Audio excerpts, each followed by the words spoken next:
Story time about the boy across the street who used to stalk me. So a little background information. My parents and I moved into a new house that was literally 5 minutes from where I used to live. But I went to private school, and almost all the other kids in my town went to the public school. So I didn't really know a lot of the kids in my town. Well, a week after we moved in, our neighbors across the street invited us to a barbecue. While we were there, I started talking to our neighbor's older son, and him and I started to get along really well. Like, in a flirty way. Their older son was a senior, I was a sophomore, and their younger son was a freshman. Well, I kind of talked to the younger son, but he was just like giving me really weird vibes. So for the next few weeks, I started hanging out with their older son a lot, and we would talk all the time. Well, the one day whenever I went over their house, it was super weird. His younger brother kept saying, "Oh, I think I know you from somewhere. Like, I swear I know you." And I'm just like, okay. Well, the one morning I was waiting outside for my mom to pick me up because she worked night shifts and she would just grab me and then take me to my school. And I saw him in his window watching me, like, for part 2. Part 2 about the boy across the street who used to stalk me. So like I said, I saw him watching me outside his window, but I didn't want to overthink it, so I was just like, no, maybe he's looking at something else. Well, this all started a month after I moved in. Well, it started happening more frequently, so then I told his older brother. We're just going to call the younger brother Mac. So he talked to Mac, and then everything was fine for a week. Just a little information real quick. For the public school, the bus would arrive at 7:40. My private school started at 7 o'clock. So my mom would come and get me at 6:15 because my school was kind of far away. So like I said, it was a week later. Every morning that I would go outside to wait for my mom, Mac would be standing on his porch watching me. Oh, but it gets worse. So one night I was in my bedroom, right? And this is like some scary movie shit. I kept seeing something run past my window. My bedroom was on the first floor. So I told my dad about it and he put cameras outside. Well, Mac's older brother told me that Mac was always interested in my life. So me being a smart-ass bitch, I told his older brother that our cameras didn't work, like for part 3. Part 3 about the boy that lived across the street who used to stalk me. So like I said, I told his older brother that our cameras didn't work anymore, knowing that he would tell Mac. Because he had it in his head for some reason that Mac wasn't obsessed with me. And the reason why I told him our cameras didn't work was because Mac was watching while the cameras were being set up outside. And after that, everything stopped.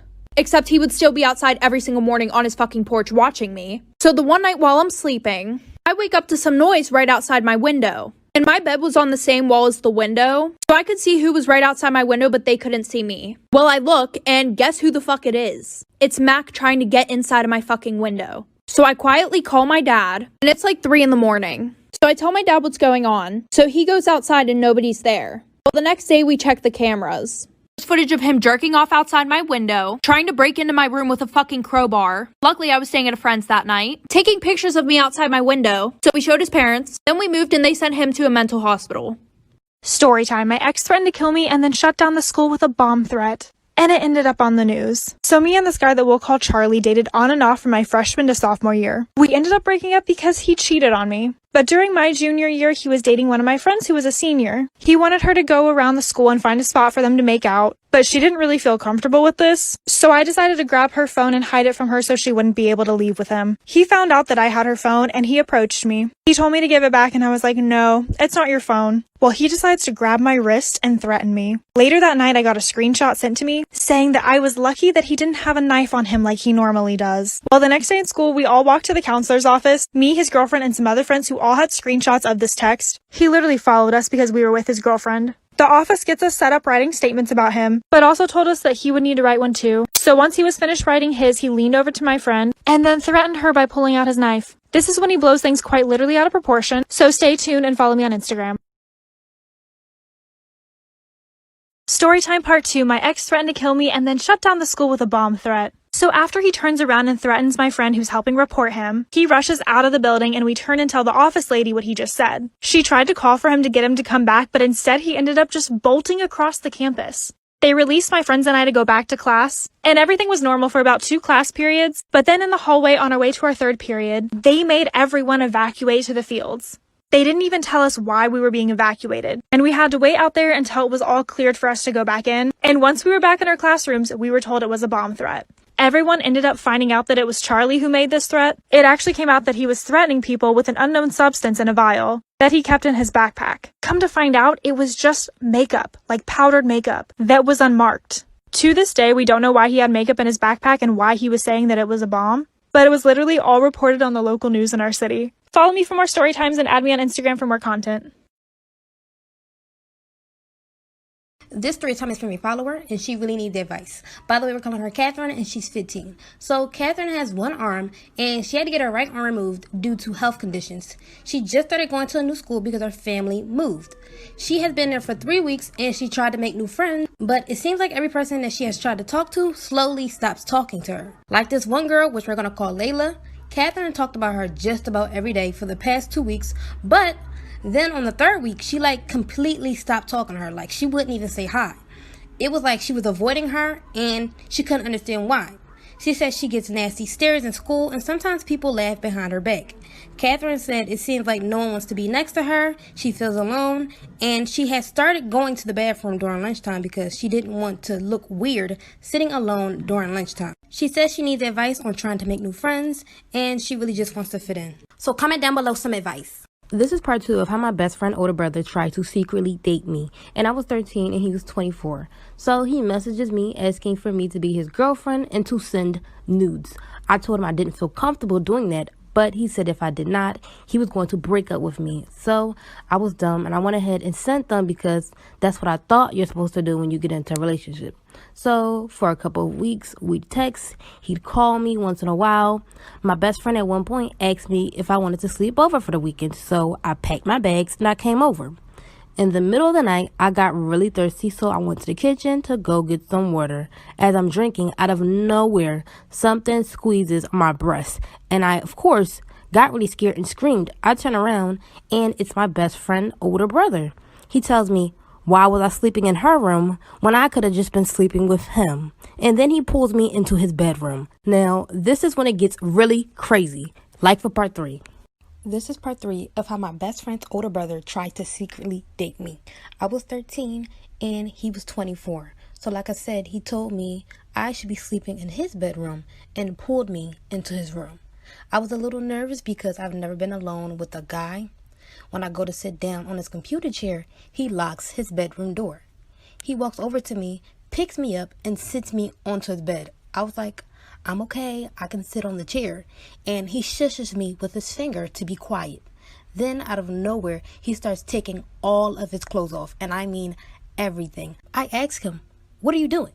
And he's like, come on, I know this is what you want. And I was like, no. And I told him I was going back to bed. I get up to walk to the door and he stops me from getting out and holds onto the door. If y'all want to know what happened after that, let me know down below in the comments. This is part 4 of how my best friend's older brother tried to secretly date me. I was 13 and he was 24. So he was completely unclothed and everything was off. And he was insinuating that we were going to do something. I try to run out of the room and he stops me from leaving. I told him I wanted to go back to bed with my best friend. He's like, you're my girl and you're staying with me.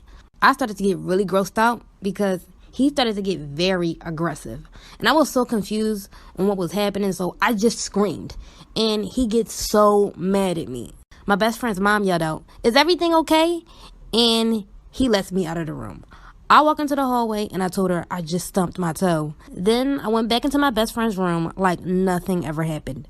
And still to this day, I never told anyone until now. One day in elementary school, it was lunchtime. A bitch had to go potty. It was poo-poo time. So I remember I went to the restroom and I was exploding or whatever. And these girls walked in. We're gonna call them the Chipettes, okay? This is the best part. So the Chipettes start yelling in the bathroom. Is someone here? Can someone hear me? Like, I didn't say anything. I was literally taking a shit. Like, what? These girls, deadass, start laughing. They turn off the lights in the bathroom. They turn on all the sinks, whatever. And they start saying like Bloody Mary or some shit. And then the Chipettes run out of the bathroom and shut the door. So here I am getting casted on. I remember seeing a shadow. I fell on my ass and I start screaming and crying. It wasn't good. So someone called the janitor. Janitor walks in to check up on me. It's a guy. So this is about the time that my toxic best friend tried to sleep with my dad. To provide just a little bit of backstory, we'll call this friend Jordan. And I met her over this past summer and it turned out we both had kids around the same age. So of course, wanting my kid to have a little bit of interaction, we decided to do play dates together. Our kids started hanging out so much that we got really, really close. And I honestly considered her to be really trustworthy. So I decided to invite her to this family cookout. And that's when things really hit the fan. From a distance, I saw herself introducing herself to my dad, giving herself a little hair flip and blatantly flirting. I would like to add that Jordan has been happily married for years. So watching this flirting get worse, I decided to confront both of them. I was like, yo, I do not approve of you hooking up with my dad. He's 20 years older than you and you are married. She was like, okay, and I thought it was left at that. So months go by and I have her over to help me take pictures for OnlyFans. I was doing like a little promotion thing and she offered to hop in the pictures with me, which I thought was totally cool. But then her husband comes home to surprise her. And then I kid you not, he looks over her shoulder and sees her sending them to my dad. Like for part 2. Storytime part 2 to my toxic friend trying to sleep with my dad. So after Jordan's husband came home and saw that she was sending my dad the OnlyFans pictures we took, he turned around and got upset with me and accused me of trying to set them up. He told me to get out of the house, but then followed me trying to confront me at the same time. I called my dad soon after to get his point of view from the story, and he said that she just willingly sent him. He never asked for any of them. At least that's just what he claims. And now it's been almost 2 months of this battle, and I've barely been able to speak to my own dad. She has tried multiple times to become my friend again, and I decided to even test her to see if that was possible by giving her some information that was not true to see if she'd tell my dad. My dad knew almost immediately. It's kind of a bummer because her husband was a really cool guy, but I no longer want someone like this in my life. Follow me on Instagram for more content, and if you have a story that you would like to share, DM me.